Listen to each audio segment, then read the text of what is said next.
Appreciate you being here. Late last night and early today, at my direction, the United States Armed Forces conducted an extraordinary military operation in the capital of Venezuela. Overwhelming American military power, air, land, and sea, was used to launch a spectacular assault. And it was an assault like people have not seen since World War II.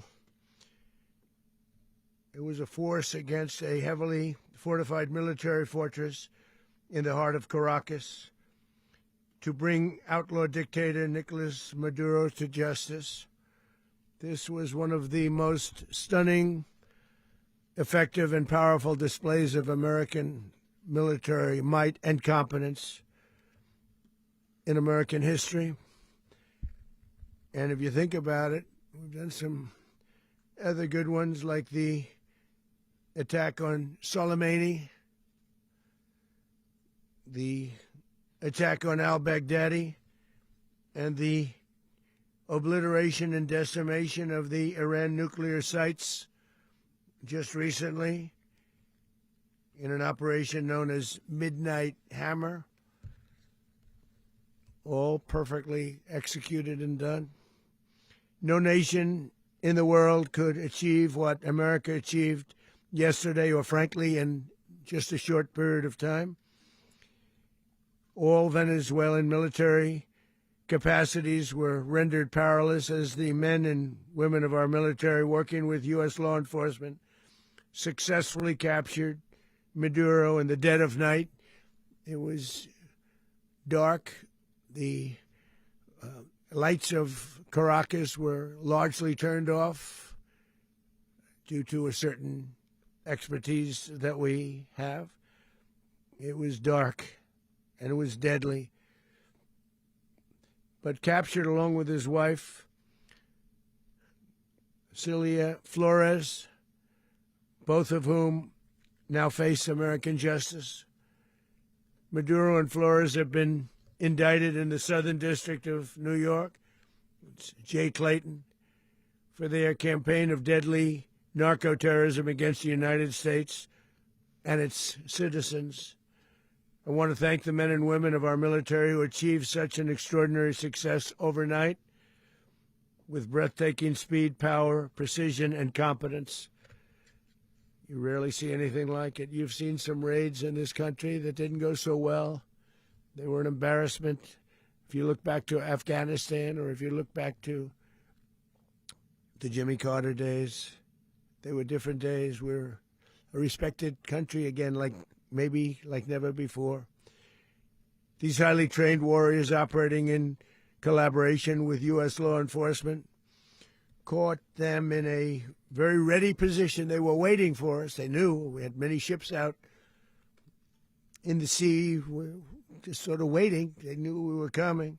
So they were in what's called a ready position, but they were completely overwhelmed and very quickly incapacitated.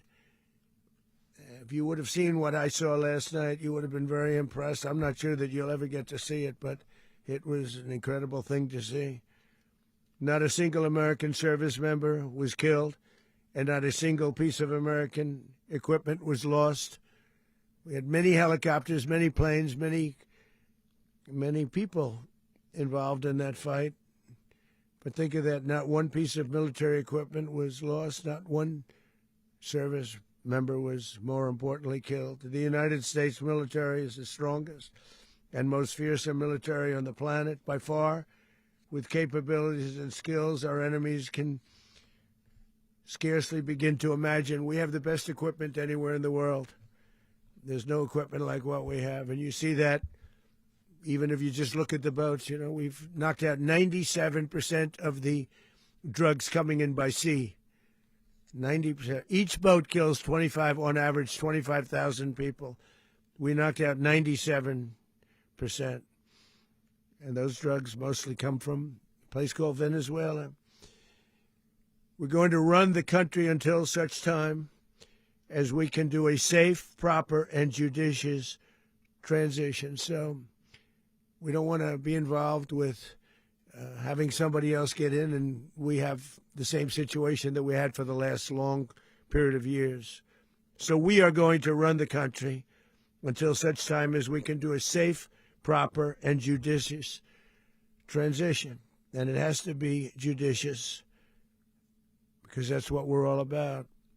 We want peace, liberty, and justice for the great people of Venezuela, and that includes many from Venezuela that are now living in the United States and want to go back to their country. It's their homeland. We can't take a chance that somebody else takes over Venezuela that doesn't have the good of the Venezuelan people in mind. We've had decades of that. We're not going to let that happen. We're there now, and what people don't understand, but they understand as I say this, we're there now, but we're going to stay until such time as the proper transition can take place. So we're going to stay until such time as we're going to run it, essentially, until such time as a proper transition can take place. As everyone knows, the oil business in Venezuela has been a bust, a total bust, for a long period of time. They were pumping almost nothing by comparison to what they could have been pumping and what could have taken place. We're going to have our very large United States oil companies, the biggest anywhere in the world, go in, spend billions of dollars, fix the badly broken infrastructure, the oil infrastructure, and start making money for the country. And we are ready to stage a second and much larger attack if we need to do so. So we were prepared to do a second wave if we needed to do so. We actually assumed that a second wave would be necessary, but now it's probably not. The first wave, if you'd like to call it that, the first attack was so successful, we probably don't have to do a second, but we're prepared to do a second wave, a much bigger wave, actually. This was pinpoint, but we have a much bigger wave that probably won't have to do. This partnership of Venezuela with the United States of America, a country that everybody wants to be involved with because of what we were able to do and accomplish, will make the people of Venezuela rich, independent, and safe. And it will also make the many, many people from Venezuela that are living in the United States extremely happy. They suffered. They suffered. So much was taken from them. They're not going to suffer anymore. The illegitimate dictator Maduro was the kingpin of a vast criminal network responsible for trafficking colossal amounts of deadly and illicit drugs into the United States. As alleged in the indictment, he personally oversaw the vicious cartel known as Cartel de las Solis, which flooded our nation with lethal poison, responsible for the deaths of countless Americans, many, many Americans. Hundreds of thousands over the years of Americans died because of him. Maduro and his wife will soon face the full might of American justice and stand trial on American soil. Right now, they're on a ship. They'll be heading to, ultimately, New York, and then a decision will be made, I assume, between New York and Miami or Florida. But we have people where the overwhelming evidence of their crimes will be presented in a court of law. And I've seen it. I've seen what we have. It's both horrible and breathtaking that something like this could have been allowed to take place. For many years after his term as president of Venezuela expired, Maduro remained in power and waged a ceaseless campaign of violence, terror, and subversion against the United States of America, threatening not only our people, but the stability of the entire region. And you all saw it. In addition to trafficking gigantic amounts of illegal drugs that inflicted untold suffering and human destruction all over the country, all over, in particular the United States. Maduro sent savage and murderous gangs, including the bloodthirsty prison gang Tren de Aragua, to terrorize American communities nationwide, and he did indeed. They were in Colorado. They took over apartment complexes. They cut the fingers off people if they called police. They were brutal, but they're not so brutal now. And I just have to congratulate our military, Pete and everybody, and our National Guard, because the job that they've done, whether it's in Washington, D.C., where we have a totally safe city, where it was one of the most unsafe cities anywhere in the world, frankly, and now we have no crime in Washington, D.C. We haven't had a killing. We had the terrorist attack a few weeks ago, a little bit of a different kind of a threat, but we haven't had a killing in a long period of time, 6-7 months. We used to have two, on average, 2 a week in Washington, our capital. We don't have that anymore. The restaurants are opening. Everyone's happy. They're going, they're walking their daughters, they're walking their children, their wives. They walk to restaurants. Restaurants are opening all over Washington, D.C. So I want to thank the National Guard. I want to thank our military. And I want to thank law enforcement. Been amazing. And they should do it with more cities. We're doing it, as you know, and we're doing it in Memphis, Tennessee right now, and crime is down. We've just sort of started a few weeks ago, but crime is down now 77%. And the governor of Louisiana called, great person, and he wanted us to help him, as you know, in a certain very nice part of Louisiana.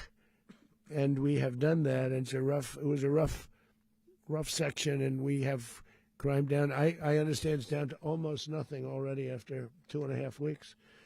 New Orleans, it's down to almost nothing, and we've only been there for 2.5 weeks. Can't imagine why governors wouldn't want us to help. We also helped, as you know, in Chicago, and crime went down a little bit there. We did a very small help because we had no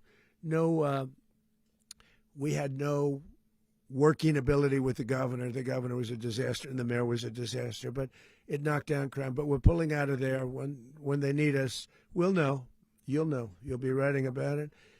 And likewise, Los Angeles, where we saved Los Angeles early on, where the head of the police department made a statement that if the federal government didn't come in, we would have lost Los Angeles. That's long after the fires. That's when they had the riots in Los Angeles. We did a great job. Got no credit for it whatsoever, but that's okay. It doesn't matter. We don't need the credit. But we'll be pulling out when they need us. They'll call, or we'll go back if we have to. We'll go back. But we did a great job in various cities. But the place that we're very proud of is Washington, D.C., because it's our nation's capital. We took it from being a crime-ridden mess to being one of the safest cities in the country. But the gangs that they sent raped, tortured, and murdered American women and children. They were in all of the cities I mentioned, Tren de Aragua. And they were sent by Maduro to terrorize our people, and now Maduro will never again be able to threaten an American citizen or anybody from Venezuela. There will no longer be threats. For years I've highlighted the stories of those innocent Americans whose lives were so heartlessly robbed by this Venezuelan terrorist organization. Really one of the worst. One of the worst, they say the worst. Americans like 12-year-old Jocelyn Nungary from Houston. Beautiful Jocelyn Nungary, what happened to her? They, as you know, they kidnapped, assaulted, and murdered by Tren de Aragua animals. They murdered Jocelyn and left her dead under the bridge. There was a bridge that will never be the same to so many people after seeing what happened. As I've said many times, the Maduro regime emptied out their prisons, sent their worst and most violent monsters into the United States to steal American lives. And they came from mental institutions and insane asylums. They came from prisons and jails. The reason I say both, they sound similar. Actually, prisons a little bit more hostile, a little bit tougher. A mental institution isn't as tough as an insane asylum, but we got them both. They sent from their mental institutions. They sent from their jails, prisons. They were drug dealers. They were drug kingpins. They sent everybody bad into the United States, but no longer. And we have now a border where nobody gets through. In addition, Venezuela unilaterally seized and stole American oil, American assets, and American platforms, costing us billions and billions of dollars. They did this a while ago, but we never had a president that did anything about it. They took all of our property. It was our property. We built it. And we never had a president that decided to do anything about it. Instead, they fought wars that were 10,000 miles away. We built Venezuela oil industry with American talent, drive, and skill, and the socialist regime stole it from us during those previous administrations, and they stole it through force. This constituted one of the largest thefts of American property in the history of our country. Considered the largest theft of property in the history of our country. Massive oil infrastructure was taken like we were babies, and we didn't do anything about it. I would have done something about it. America will never allow foreign powers to rob our people or drive us back into and out of our own hemisphere. That's what they did. Furthermore, under the now deposed dictator Maduro, Venezuela was increasingly hosting foreign adversaries in our region and acquiring menacing offensive weapons that could threaten U.S. interests and lives. And they used those weapons last night. Potentially in league with the cartels operating along our border. All of these actions were in gross violation of the core principles of American foreign policy, dating back more than 2 centuries, and not anymore. All the way back, it dated to the Monroe Doctrines, and the Monroe Doctrine is a big deal, but we've superseded it by a lot, by a real lot. They now call it the Donroe Document. I don't know. It's Monroe Doctrine.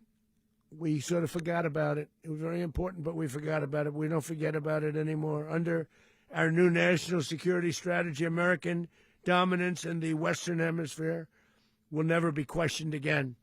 Won't happen. So just in concluding, for decades, other administrations have neglected or even contributed to these growing security threats in the Western Hemisphere.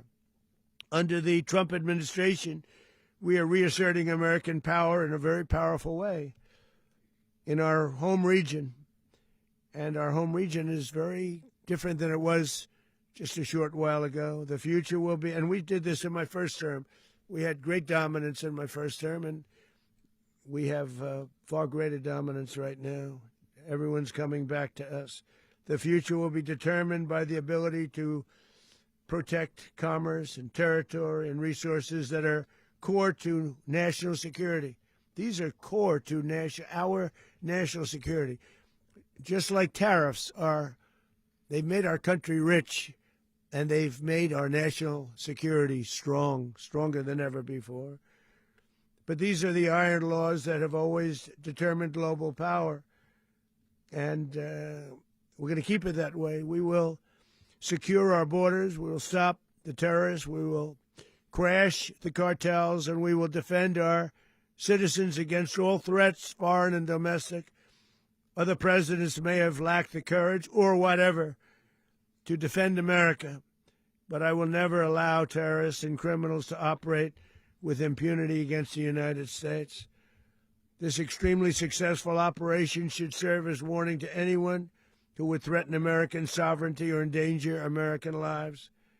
Very importantly, the embargo on all Venezuelan oil remains in full effect.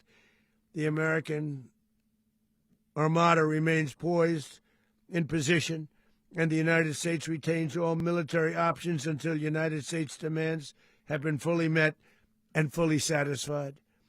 All political and military figures in Venezuela should understand what happened to Maduro can happen to them, and it will happen to them if they aren't just fair, even to their people. The dictator and terrorist Maduro is finally gone in Venezuela. People are free. They're free again. It's been a long time for them, but they're free. America is a safer nation. This morning, it's a prouder nation this morning because it didn't allow this horrible person and this country that was doing very bad things to us. It didn't allow it to happen. And the Western Hemisphere is right now a much safer place to be. So I want to thank everybody for being here. I want to thank General Raising Cane. He's a fantastic man. I've worked with a lot of generals. I worked with some I didn't like. I worked with some I didn't respect. I worked with some that just weren't good. But this guy is fantastic. I watched last night one of the most precise attacks on sovereignty. I mean, it was an attack for justice. And I'm very proud of him, and I'm very proud of our Secretary of War, Pete Hegseth, who I'm going to ask to say a few words. Thank you very much.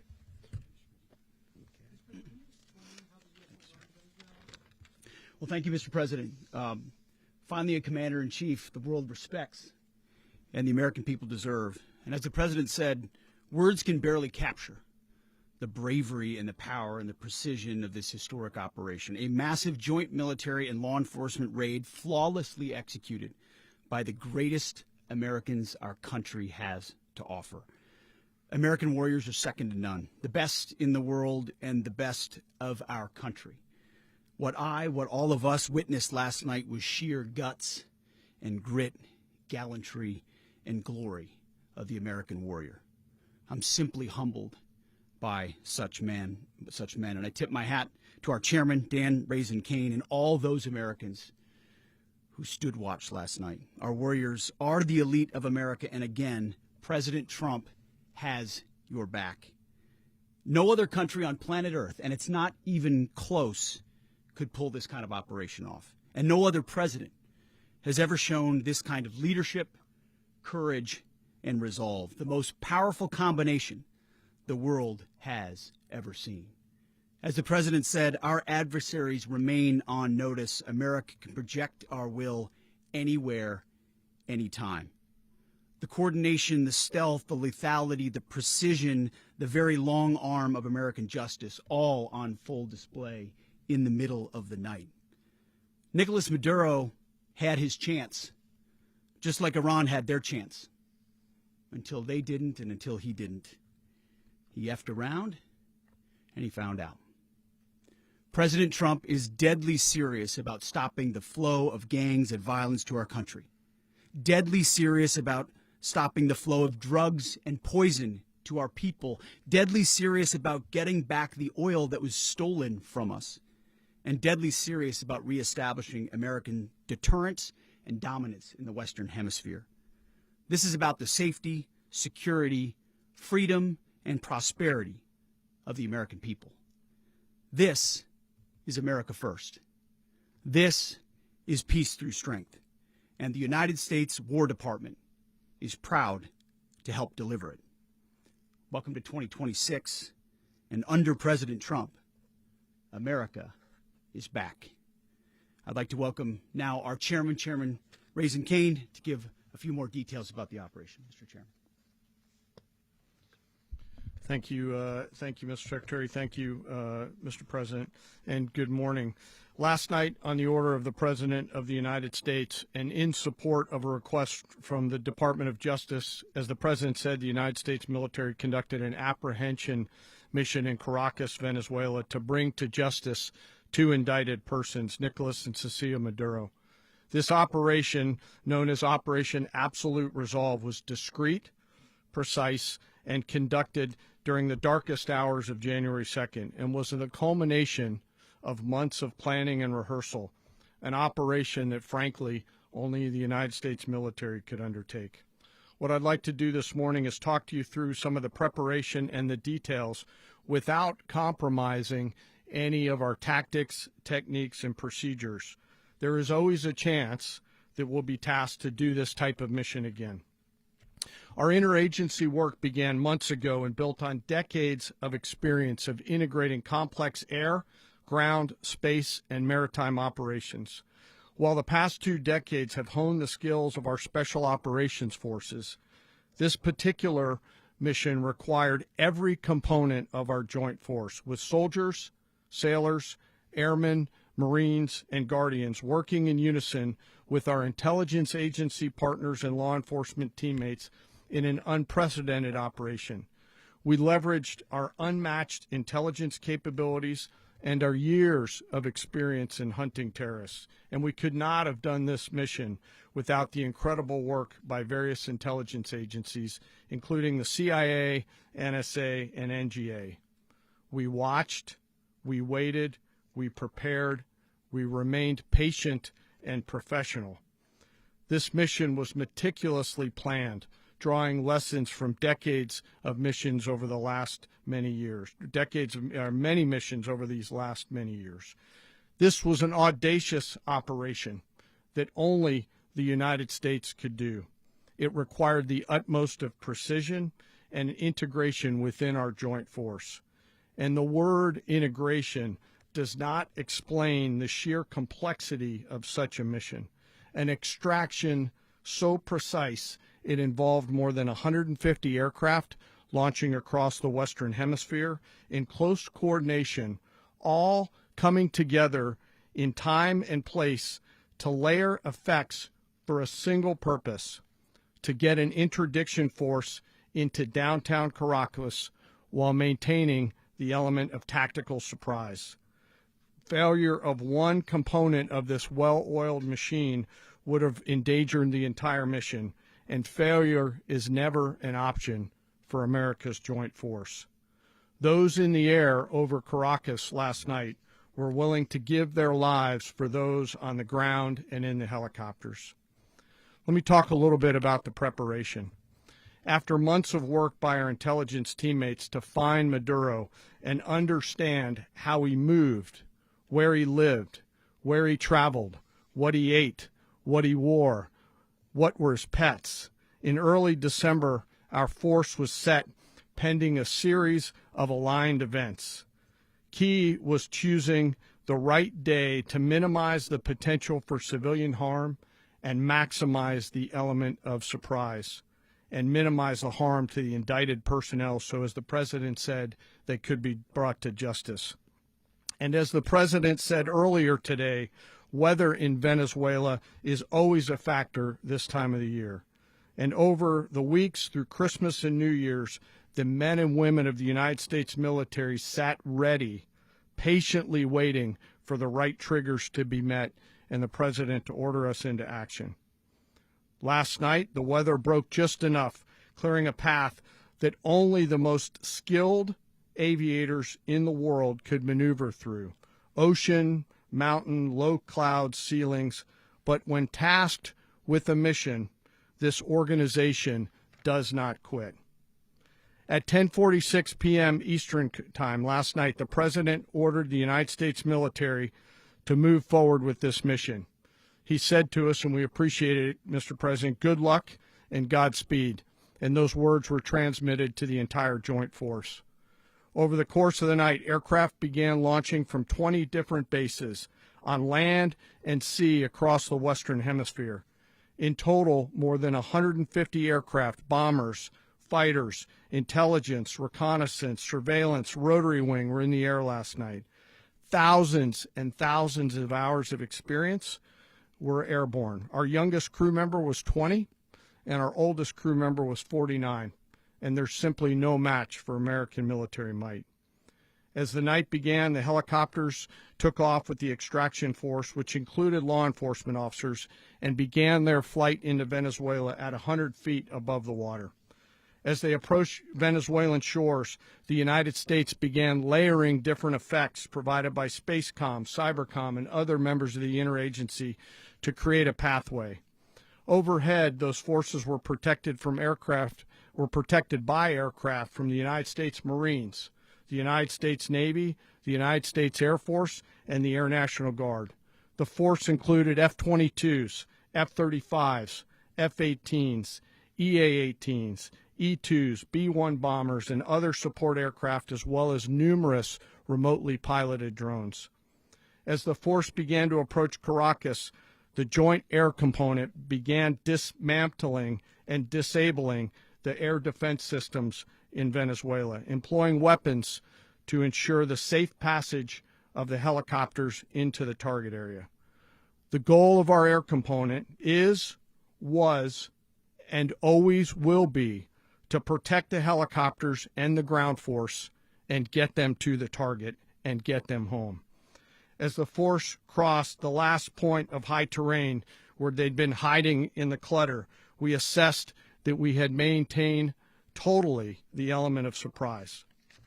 As the helicopter force ingressed towards the objective at low level, we arrived at Maduro's compound at 1:01 a.m. Eastern Standard Time, or 2:01 a.m. Caracas local time, and the apprehension force descended into Maduro's compound and moved with speed, precision, and discipline towards their objective and isolated the area to ensure the safety and security of the ground force while apprehending the indicted persons. On arrival into the target area, the helicopters came under fire, and they replied with that fire with overwhelming force in self-defense. One of our aircraft was hit but remained flyable, and as the President said earlier today, all of our aircraft came home, and that aircraft remained flyable during the rest of the mission. As the operation unfolded at the compound, our air and ground intelligence teams provided real-time updates to the ground force, ensuring those forces could safely navigate the complex environment without unnecessary risk. The force remained protected by overhead tactical aviation. Maduro and his wife, both indicted, gave up and were taken into custody by the Department of Justice, assisted by our incredible U.S. military with professionalism and precision, with no loss of U.S. life. After securing the indicted persons, the force began to prep for departure. Helicopters were called in to exfiltrate the extraction force, while fighter aircraft and remotely piloted aircraft provided overhead coverage and suppressive fire. There were multiple self-defense engagements as the force began to withdraw out of Venezuela. The force successfully exfiltrated and returned to their afloat launch bases, and the force was over the water at 3:29 a.m. Eastern Standard Time with indicted persons on board. And both Maduro and his wife were embarked aboard the USS Iwo Jima. In closing, what we've witnessed today is a powerful demonstration of America's joint force. We think, we develop, we train, we rehearse, we debrief, we rehearse again and again, not to get it right, but to ensure that we cannot get it wrong. Our jobs are to integrate combat power so when the order comes, we can deliver overwhelming force at the time and the place of our choosing against any foe anywhere in the world. I am immensely proud today of our joint force and filled with gratitude to represent them here today. There is simply no mission too difficult for these incredible professionals and the families that stand by them and support them. As we stand here this morning, our forces remain in the region at a high state of readiness, prepared to project power, defend themselves, and our interests in the region. This operation is a testament to the dedication and unwavering commitment to justice and our resolve to hold accountable those who threaten peace and stability. In closing, I want to express my heartfelt gratitude to the brave men and women who executed this mission. Their courage and tireless commitment to our nation are what makes us strong. Thank you, Mr. Secretary, and thank you, Mr. President. Well, I don't have much to add to what you've heard now, other than the following points. Nicolas Maduro was indicted in 2020 in the United States. He is not the legitimate president of Venezuela. That's not just us saying it. The first Trump administration, the Biden administration, the second Trump administration, none of those three recognized him. He's not recognized by the European Union and multiple countries around the world. He is a fugitive of American justice with a $50 million reward, which I guess we saved $50 million. And Make sure. Yeah, exactly. But Don't let anybody claim it. Nobody deserves it but us. but I want to be clear about one thing. Nicolas Maduro had multiple opportunities to avoid this. He was provided multiple very, very, very generous offers and chose instead to act like a wild man, chose instead to play around. And the result is what we saw tonight. The other message here is the following. You have a guy, like many people around the world, they like to play games. You have a guy who decides he's going to invite Iran into his country, is going to, do the confiscation of American oil companies, is going to flood our country with gang members, is going to take Americans prisoner and try to hold them for hostage and trade them like he was able to do with the Biden administration. Basically likes to play games all this time and thinks nothing's going to happen. And I hope what people now understand is that we have a president. The 47th president of the United States is not a game player. When he tells you that he's going to do something, when tells you he's going to address a problem, he means it. He actions it. I can tell you, I've watched this process now for 14, 15 years, been around it. Everybody talks. I'm going to do this. I'm going to do that. When I get there, we're going to do this. We're going to take. This is a president of action. Like, I don't understand yet how they haven't figured this out. And now, if you don't know, now you know. Because this is the way it's going to play out. And I think people need to understand that this is not a president that just talks and does letters and press conferences. And, if he says he's serious about something, he means it. And this is something that was a direct threat to the national interest of the United States. And the president addressed it. There's a president of peace, by the way. I told you what I just said earlier. This guy had multiple opportunities to find his way somewhere else and figure out another. He could have been living somewhere else right now, very happy. But instead, he wanted to play big boy. And so now, he's got other sets of problems on his hands. And but I think the message here should be for the world. Look, the president doesn't go out looking for people to pick fights with. He's not generally wants to get along with everybody. We'll talk and meet with anybody. But don't play games. Don't play games with this president's in office because it's not going to turn out well. And so I hope that, I guess that lesson was learned last night, and we hope it'll be instructive moving forward. Is that a message for Cuba, Mr. President?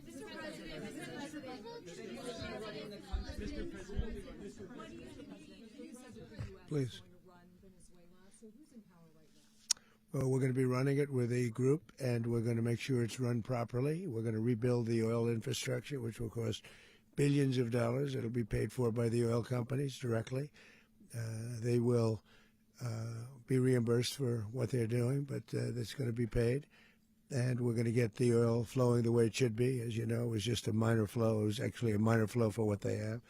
But we're going to run it properly, and we're going to make sure the people of Venezuela are taken care of. We're going to make sure the people that were forced out of Venezuela by this thug are also taken care of. President, does the U.S. running the country mean that U.S. troops will be on the ground? How will that work?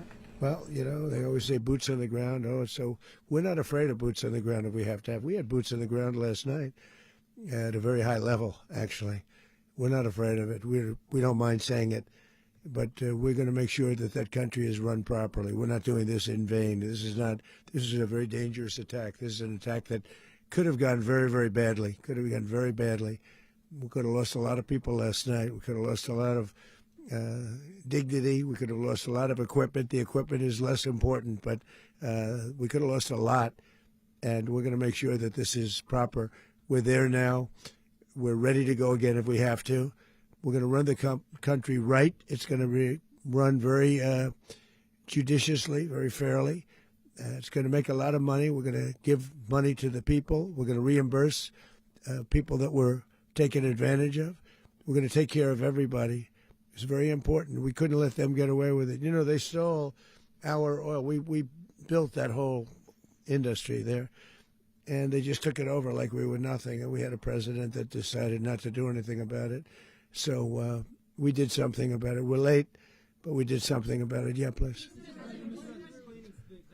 Mechanism by which you're going to run the country? Are you going to designate a U.S. official Yes, to coordinate? it's all being done right now. We're designating people. We're talking to people. We're designating various people, and we're going to let you know who those people are. Would run Venezuela? Well, it's largely going to be for a period of time the people that are standing right behind me. We're going to be running it. We're going to be bringing it back. It's a dead. I talk about a dead country. A year and a half ago, we were a dead country. Now we're the hottest country anywhere in the world. We're a country doing better than any country anywhere in the world. And it required leadership. Venezuela has a lot of bad people in there, a lot of bad people that shouldn't be leading. We're not going to take a chance that one of those people take over for Maduro. So you can look at, and others, we have fantastic people, including people in the military.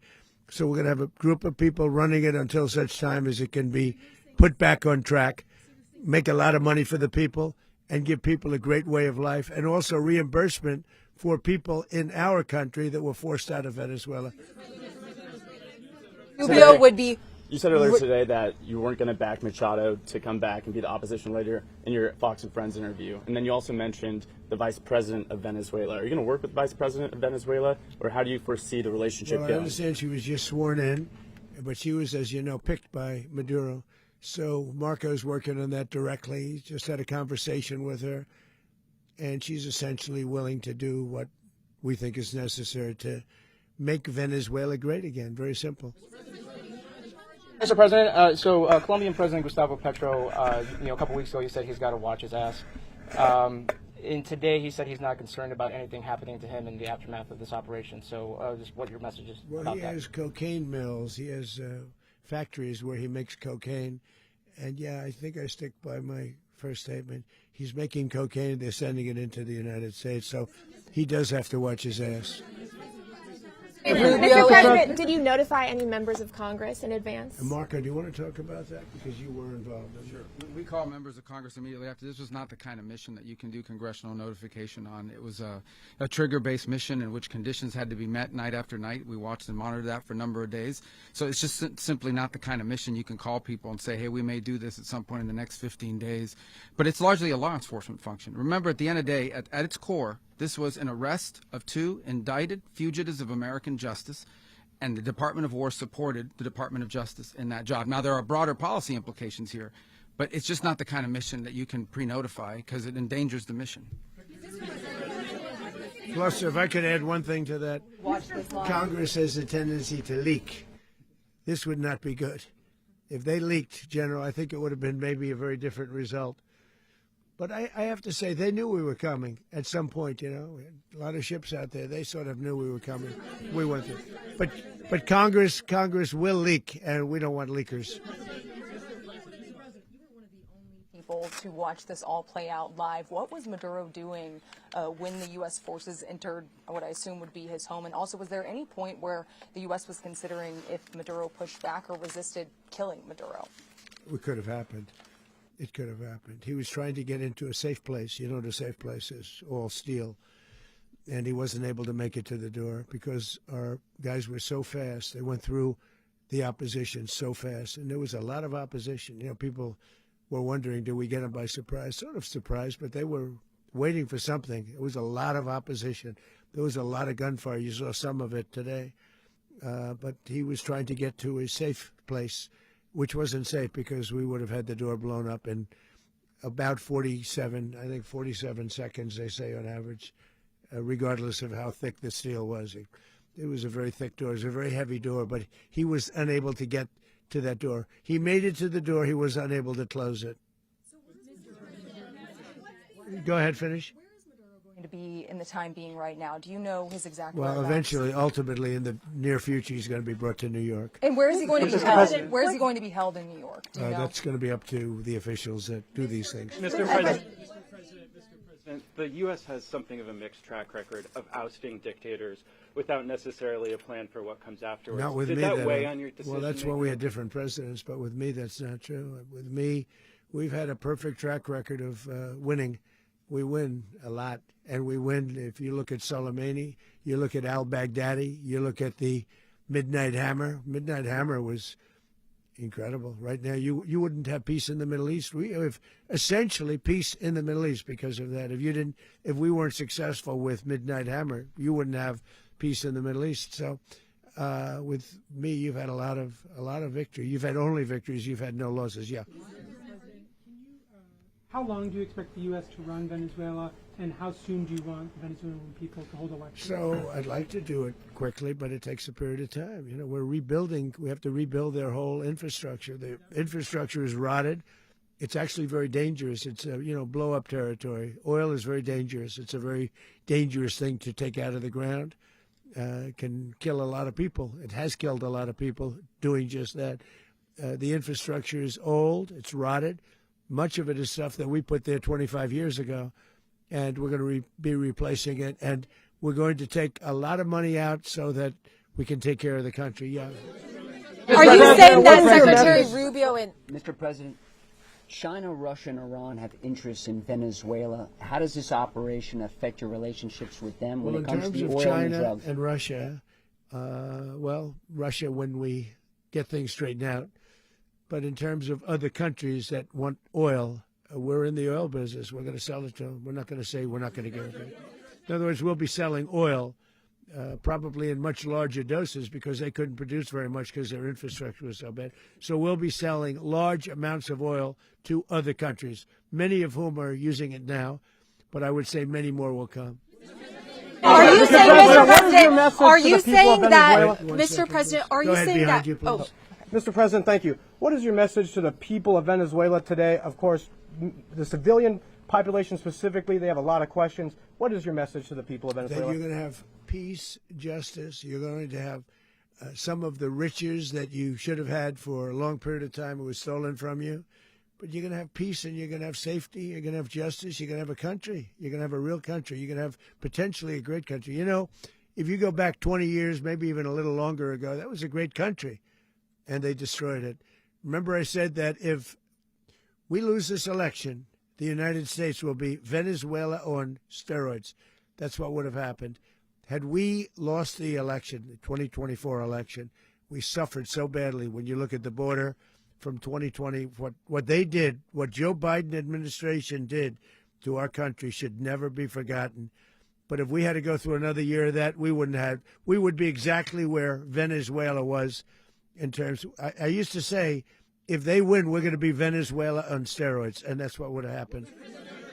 President, thank you. Are you saying that Secretary Hegseth and Rubio are going to be running Venezuela, and will you be sending in U.S. military They're troops going to to be a provide? team that's working with the people of Venezuela to make sure that we have Venezuela right. Because for us to just leave, who's going to take over? I mean, there is nobody to take over. You have a vice president who's been appointed by Maduro. And right now she's the vice president, and she's, I guess, the president. She was sworn in as president just a little while ago. She had a long conversation with Marco, and she said, we'll do whatever you need. I think she was quite gracious, but she really doesn't have a choice. We're going to have this done right. We're not going to just do this with Maduro, then leave like everybody else, leave and say, let it go to hell. If we just left, it has zero chance of ever coming back. We'll run it properly. We'll run it professionally. We'll have the greatest oil companies in the world go in and invest billions and billions of dollars and take out money, use that money in Venezuela. And the biggest beneficiary are going to be the people of Venezuela. And also, I can't stress this strongly enough, the people that got thrown out of Venezuela that are now in the United States. And frankly, some want to stay and some probably want to go back. Yeah. The country, and were any of the detained Americans? Well, right now they're arrested very last protected because nobody's going to mess with us. They're very protected. The people of, and we let them know that you better not touch one of them. And are you concerned that bad elements of the Maduro regime will remain in place? Well, we know who they are. We're on them, and they're acting much differently now than they would have acted 2 days ago. Okay, wait, behind you, please. Mr. President, why is running a country in South America America first? Well, I think it is because we want to surround ourselves with good neighbors. We want to surround ourselves with stability. We want to surround ourselves with energy. We have tremendous energy in that country. It's very important that we protect it. We need that for ourselves. We need that for the world. And we want to make sure we can protect it. Yes, sir. Please, go ahead. Yeah, is there a message here for Cuba and Diaz-Canel? Well, Cuba is an interesting case. Cuba is, not doing very well right now. That system has not been a very good one for Cuba. The people there have suffered for many, many years. And I think Cuba is going to be something we'll end up talking about because Cuba is a failing nation right now, very badly failing nation. And we want to help the people. It's very similar in the sense that we want to help the people in Cuba, but we want to also help the people that were forced out of Cuba and living in this country. Do you want to say something about that, Marco, please? Well, I mean, I just gave you a statement a few minutes ago about when the president speaks, you should take him seriously. So suffice it to say, Cuba is a disaster. It's run by incompetent, senile men, and in some cases, not senile but incompetent nonetheless. It has no economy. It's in total collapse. And by the way, they were, all of the guards that helped protect Maduro. This is well known. Their whole spy agency, all that were full of Cubans. I mean, it's amazing. This poor island took over Venezuela in some cases. One of the biggest problems the Venezuelans have is they have to declare independence from Cuba that tried to basically colonize it from a security standpoint. So, yeah, look, if I lived in Havana and I was in the government, I'd be concerned, at least a little bit. Cutting off the oil flow to Cuba from Venezuela? Well, the president already announced a week ago that anything that's sanctioned, it's sanctioned oil, it's not going to be allowed to get there. So that's a pre-existing. The answer is yes. Yes. Opposition leader Machado, and have you been in contact with her? No, we haven't. No, we haven't. Mr. President. Not Machado. Mr. President, on Monday. Oh, I think it would be very tough for her to be the leader. She doesn't have the support within or the respect within the country. She's a very nice woman, but she doesn't have the respect to be the Mr. leader. President, is it possible that the U.S. ends up administrating Venezuela for years? Well, it won't cost us anything because the money coming out of the ground is very substantial, so it's not going to cost us anything. We want safety there. We want to be surrounded by countries that aren't housing all of our enemies all over the world. That's what that was happening, and you don't want to have that. But we're going to be rebuilding, and we're not spending money. The oil companies are going to go in. They're going to spend money. We're going to take back the oil that, frankly, we should have taken back a long time ago. A lot of money is coming out of the ground. We're going to get reimbursed for all of that. We're going to get reimbursed for everything that we spend. So it's going to be a very important. This is a very big evening that took place last night. We have to be surrounded by safe, secure countries, and we also have to have energy. Very important. We have to have energy that's real energy, not where they're getting 4% and 5% of the energy out of the ground. You take a look. It was such a disaster. So what's going to happen with Venezuela, I think, over the next period of a year is going to be a great thing, and the people of Venezuela will be the biggest beneficiaries. Going to send in U.S. military. Mr. President, thank you. What did you last speak to Maduro about when you spoke? And is the Well, US I don't want to get at war into with the Venezuela? conversations, but I did have conversations with him, and I said, you got to surrender. And I actually thought he was pretty close to doing so, but now he wished he did, yeah. You said that Maduro is responsible for drug trafficking. You recently pardoned the former president of Honduras who was convicted of many drug trafficking. Can you explain how these two situations are different? And would you ever pardon Maduro? I endorsed, as you know, the winning president, the man who won in Honduras. I endorsed the man who won in Chile. I endorsed the man who won in Argentina. And we are doing very well with that whole group. What the man that I pardoned was, if you could equate it to us, he was treated like the Biden administration treated a man named Trump. That didn't work out too well for them. This was a man who was persecuted very unfairly. He was the head of the country. He was persecuted very unfairly. And there are a number of them. And we felt that it was a very unfair situation that happened to him. He's also a party member of the man who won. So obviously the people liked what I did. And one of the reasons that was done is because of the fact that the party in power felt very strongly that that man was treated very badly. I studied it very quickly, and then I studied it in great detail. I went to a lot of the people standing behind me, and they felt that that man was persecuted and treated very badly. That's why I gave him a pardon. You referenced boots on the ground earlier. Can you just sort of button this up? Do you envision the U.S. military having a presence in Venezuela as the U.S. runs that Well, country? no, we're going to have a presence in Venezuela as it pertains to oil, because we have to have, we're sending our expertise in. So you may need something, not very much. But no, we're going to be taking out a tremendous amount of wealth out of the ground. And that wealth is going to the people of Venezuela and people from outside of Venezuela that used to be in Venezuela. And it goes also to the United States of America in the form of reimbursement for the damages caused us by that country. So I want to thank you all very much. Thank you. Do you have one? Yes, please. You were so nice before. I'm going to give you the final question. Go Thank ahead. you, Mr. Unless it's a President. bad question, in It's which about case I'll Putin. go one word. It's about who? It's about Putin, if you want. About Putin. Well, that's Okay. always nice You had to a talk phone- about Putin. You had a phone call with him Yeah. on Monday. Did he talk at all about Maduro? Did y'all talk about this? No, we didn't. And We then- never spoke about Maduro. Are you mad at him right now? I mean, there's this I'm not intelligence. thrilled with Putin. I'm not thrilled with Putin. He's killing too many people. I thought that would be so.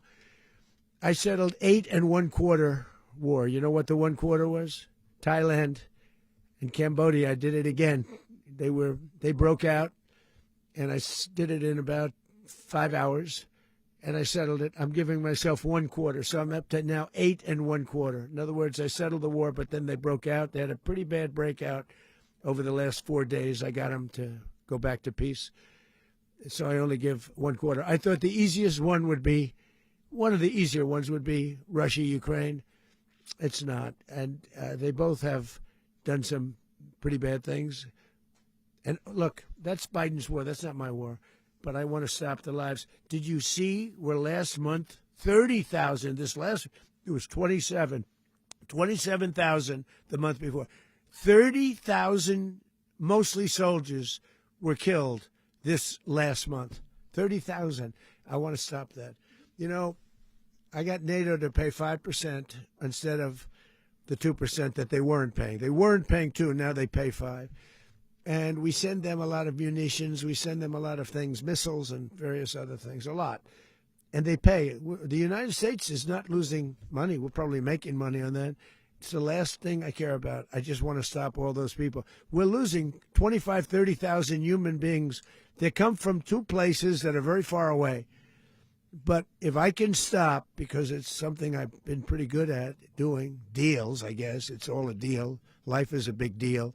But if I can stop that war and stop 30,000 young people, in addition to the fact that people are being killed in Kiev, people are being killed in other cities throughout, a much smaller number, but they're being killed, viciously killed. So I'm not happy about it. I thought that would be something that would get solved. We have Mr. Witkoff here. I think that we're making progress, but that's a war that should have never happened. If I were president, it would have never happened. Putin says it. Everybody says it. If I were president, that would have never happened. But I inherited that war. That was Joe Biden, Zelensky, and Putin. I came into the situation, and it's a mess. And I will say this. I watched an operation last night that was so precise, that was so brilliant. I mean, it was incredible. If we had our people, like this general, and our people involved, that war would not have gone on very long, that I can tell you. That war, to use an old term, that war has become a bloodbath, and we want it to get stopped. Thank you very much, everybody.